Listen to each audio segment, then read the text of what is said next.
চলে আসলাম বিয়েবাড়ির আরেকটা নতুন ব্লগ নিয়ে। আজকে থেকে মূলত বিয়ের প্রোগ্রামগুলো শুরু হবে। হলুদ কোটা, এরপরে গায়ে হলুদ দেওয়া, গোসল সব মিলিয়ে আজকে থেকে বিয়েবাড়ির আনন্দময় মুহূর্তগুলো শুরু।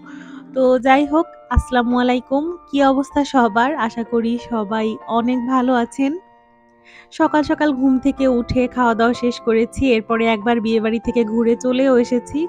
তারপর আমার শাশুড়িমা বলছিল যে এখন হচ্ছে উর্মির জন্য হলুদ করতে যাওয়া হবে। এরপর আমি আম্মুকে বললাম যে চলেন একটু চা খেয়ে যাই। সকালবেলা আসলে চা না খেলে ভালো লাগে না। আর বাড়িতে আসলে আমি আসলে একা, একা চা খেতে পারি না। আমার সাথে কারো না কারো থাকা লাগবে, তাহলে দেখা যায় যে বেশি ভালো লাগে। আম্মু তো সবসময় থাকে, এরপরে উর্মি থাকে, বিন্নি থাকে। তবে আজকে থেকে দেখা গেছে উর্মির বিয়ে হয়ে গেলে আর কবেই বা আসবে বা আমাদের আসলেও ঠিকমতো দেখা হবে কিনা সেটাও জানি না। যাই হোক, এটা ভেবেই অনেক মন খারাপ লাগছিল। আর এর মধ্যে সবাই হচ্ছে হলুদ করতে চলে গেল।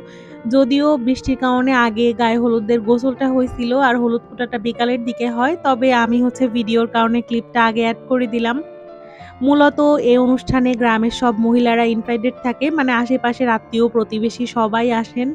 আর এসে হচ্ছে ঢেঁকিতে ১ম এ হলুদ কোটেন বা হলুদ গুঁড়ো করে। আর ওই হলুদটা দিয়েই পরে গায়ে হলুদ দেওয়া হয়। তবে এবার সমস্যা হইছে যে বৃষ্টির কারণে সব ওলটপালট হয়ে গেছে।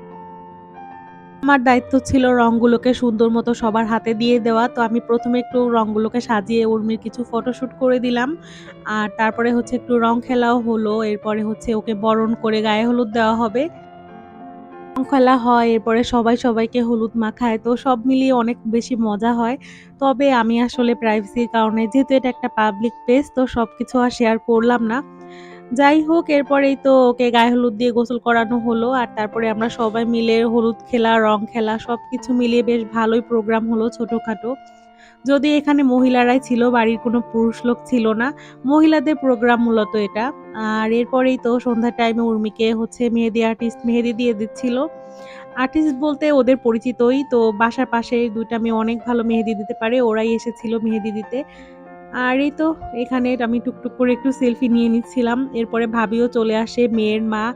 তো এই তো ভাবি না কথা বললেই কান্না করে দেয়। তো আমি বলতেছিলাম যে, "আপনি একটু হাই দেন।"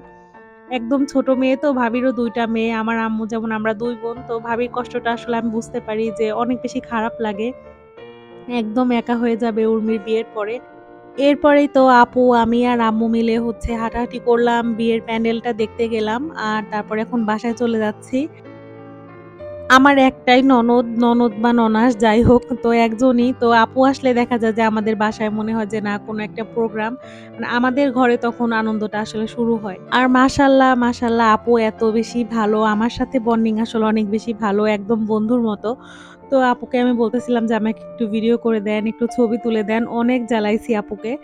তো যাই হোক, আজকের মতো এইখানেই বিদায় নিচ্ছি। ভালো থাকবেন সবাই। আল্লাহ হাফেজ।